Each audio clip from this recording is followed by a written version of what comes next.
अब हम बात करेंगे कि बंगाल में किस प्रकार से अंग्रेजों ने जो शुरू किया कब्जा करना, उसका शुरुआत कैसे हुई उसके बारे में बात करेंगे। तो सबसे पहले देखें कि 1751 में क्या होता है।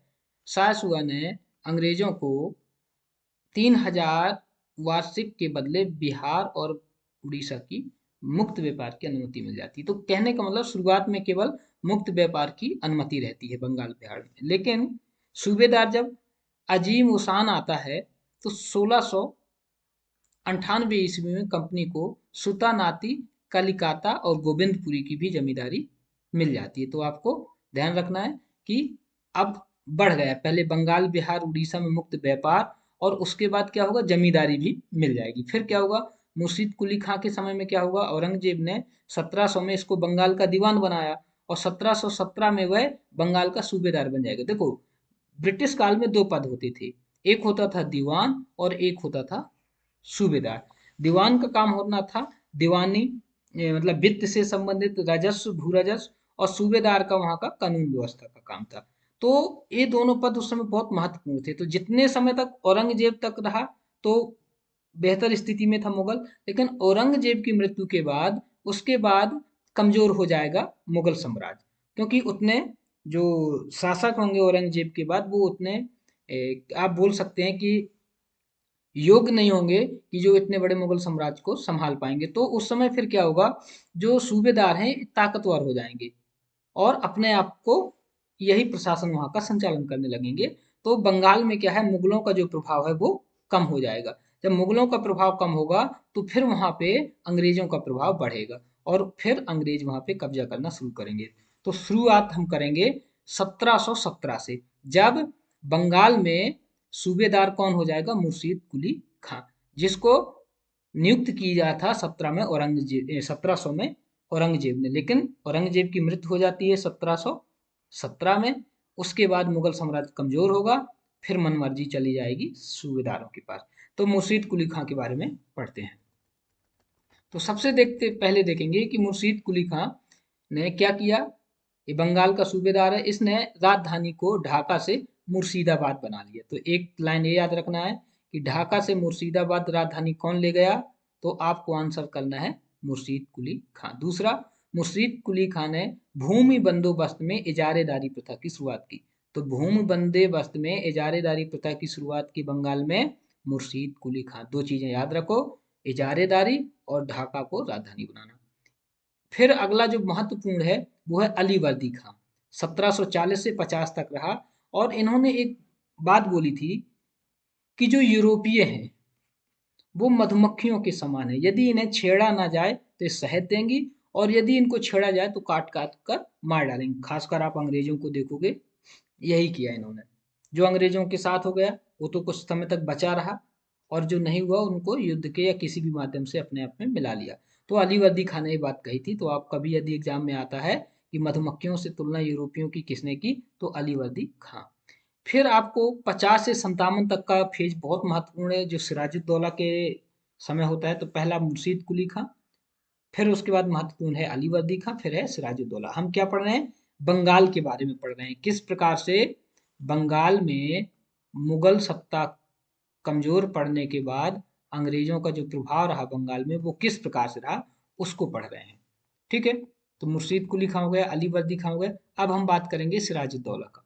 तो सिराजुद्दौला, इसके विरोधियों में पूर्णिया के नवाब शौकतगंज, घसीटी बेगम और उसका सेनापति मीर जाफर था, ये इसके विरुद्ध थे।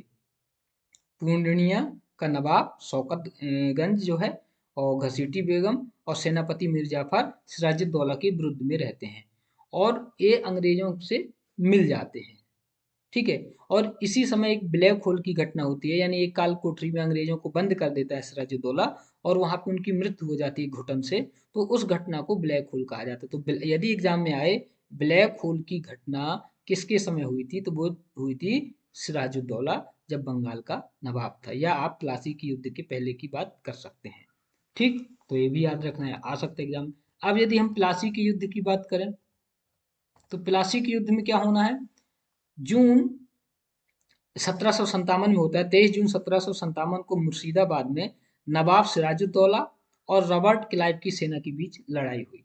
नवाब के विरोधी, नवाब के जो सेनापति था मीर जाफर, राय दुर्लभ, जगत सेठ, ये सब क्या है नवाब के विरुद्ध होते हैं। राय दुर्लभ, जगत सेठ, मीर जाफर और ये राजे जो नवाब है उसके विरुद्ध रहते हैं और अंग्रेजों के साथ मिले रहते हैं। इससे क्या होगा, जो नवाब है वो पराजित हो जाएगा और सिराजुद्दौला के बाद प्लासी युद्ध में पराजित होने के बाद सिराजुद्दौला के मीर जाफर को बंगाल का नवाब बना दिया जाएगा। तो आपको नाम याद रखने, राय दुर्लभ, जगत सेठ, मीर जाफर, ठीक है, ये सारे नाम आपको याद रखना। और डेट 23 जून 1757।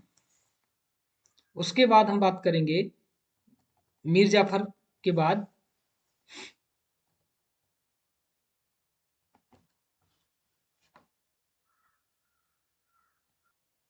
मीर जाफर के बाद गद्दी में आएगा नवाब मीर कासिम।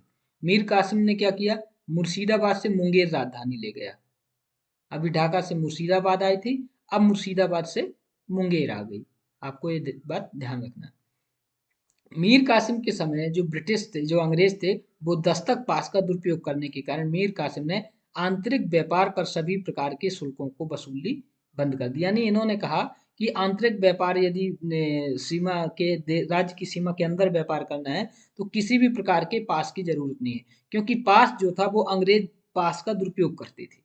ठीक है, तो यानी अंग्रेजों के विरुद्ध इसने कदम उठा लिया और मुंगेर में मीर कासिम ने तोपों और तोड़ेदार बंदूक के निर्माण हेतु कारखाना भी स्थापित किया। तो इन सब जो कार्य कर रहा था मीर कासिम, अंग्रेज इससे रुष्ट हो गए और यही वजह होगी कि फिर बक्सर का युद्ध होगा।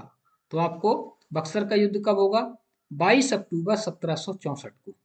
ठीक है, हेक्टर मुनरो के नेतृत्व में अंग्रेजी सेना ने अवध के नवाब सुजाउद्दौला, अब नाम आपको याद रखना है, यानी बक्सर का युद्ध किनके किनके बीच हुआ, अवध के नवाब सुजाउद्दौला, मुगल सम्राट शाह आलम द्वितीय और मीर कासिम, तीनों की सेना मिलेंगी। मीर कासिम हो गया नवाब बंगाल का, अपदस्थ कर देंगे लेकिन उस समय इसको, ठीक है। तो मीर कासिम की सेना, अवध के नवाब की सेना, सुजाउद्दौला की और मुगल सम्राट शाह आलम, इन तीनों की सेना मिलेगी, अंग्रेजों से लड़ेगी, फिर भी पराजित हो जाएगी। पराजित होने के बाद क्लाइव क्लाइव वापस आएगा और 1765 में क्लाइव ने अवध के साथ संधि की, जिसे इलाहाबाद की संधि के नाम से जाना जाता है। तो इलाहाबाद की संधि भी बहुत फेमस है, आपको इलाहाबाद की संधि के बारे में सारी चीजें मालूम होना चाहिए। अभी जो हम ऊपर देखे थे, आप थोड़ा सा इसको देख सकते हैं कि जो अंग्रेजों और फ्रांसीसियों के बीच संघर्ष हुआ था, इसके पहले के लेसन में मैंने बताया है। अंग्रेज और फ्रांसीसी के बीच जो संघर्ष हुआ था, कैसे हुआ था, जो पहला युद्ध था अंग्रेज और फ्रांसीसियों के बीच, वो 1746 से 48 में हुआ था। दूसरा फ्रांसीसी अंग्रेज या कर्नाटक युद्ध 49 से 54 चला था और तीसरा 58 से 63। ठीक है, या इसको सप्तवर्षीय युद्ध भी कहते हैं। ठीक है, आप एक चीज ध्यान रखिए कि जो पहला युद्ध हुआ था, जो काम की बात है आपके, इसमें डेट ज्यादा यूजफुल नहीं है। इसमें आएगा प्रथम कर्नाटक युद्ध, जो खत्म हुआ था किस संधि के बाद हुआ था, तो एक्स ला सैफेल की संधि, ये ज्यादा महत्वपूर्ण है। ऐसे ही द्वितीय कर्नाटक युद्ध या द्वितीय आंग्ल फ्रांसिस युद्ध जो खत्म हुआ था, वो पौंडचेरी की संधि के बाद खत्म हुआ था। और तीसरा कर्नाटक और फ्रांसीसी युद्ध जो खत्म हुआ था, वो पेरिस की संधि के साथ खत्म हुआ था। तो ये संधियां बहुत महत्वपूर्ण है कि कौन सा युद्ध किस संधि के बाद खत्म हुआ। ठीक है, और कारण यदि कहें तो प्रथम युद्ध है ऑस्ट्रिया के उत्तराधिकार के लिए जो यूरोप में संघर्ष हो रहा था फ्रांस और इंग्लैंड के बीच, वही वजह थी भारत में। दूसरा था कारण दूसरे कर्नाटक युद्ध का, हैदराबाद और कर्नाटक के मामलों में आंतरिक हस्तक्षेप, यानी कर्नाटक का और हैदराबाद में वहां का उत्तराधिकारी कौन होगा, इस मामले में आंतरिक हस्तक्षेप कहलाएगा। फ्रांसीसी और अंग्रेज दोनों कर रहे थे और इसी वजह से दोनों के बीच संघर्ष होगा।